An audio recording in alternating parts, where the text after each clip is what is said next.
Easy maths சம்பந்தமான videos பார்த்துட்டு இருக்கோம். இது ஆல்ரெடி குரூப் 4 2025ல கேட்ட கொஸ்டின்.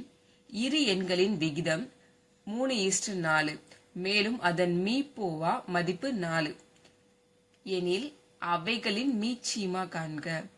அவங்க என்ன கொடுத்துருவாங்கன்னா இரு எண்களின் விகிதம் கொடுத்துட்டாங்க 3:4ன்னு. மீப்போவா அப்படின்னா HCF அப்படிங்கிறது நம்மளுக்கு தெரியும். ஓகேவா? அதோட மதிப்பு என்ன 4. அப்ப என்ன கேட்டிருக்காங்க அப்படின்னா மீசியமா கேட்டிருக்காங்க. மீசியமான எல்சிஎம். ஓகேவா? இப்ப விகிதமும் கொடுத்து HCFும் கொடுத்துருந்தாங்க அப்படின்னா எல்சிஎம் நம்மளால ஈஸியா கண்டுபிடிக்க முடியும்.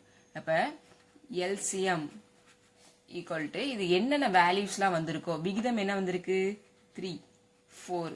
அப்ப 3 × 4 மதிப்பு என்ன வந்திருக்கு HCF ஓட மதிப்பு 4. அப்ப 3 4s are 12 12 4s are 48. அப்ப மீச்சிமாவோட வேல்யூ வந்து என்ன அப்படின்னா 48. இந்த மாதிரி டிஎன்பிசி சம்பந்தமான வீடியோக்கு சப்ஸ்கிரைப் பண்ணுங்க, லைக் பண்ணுங்க.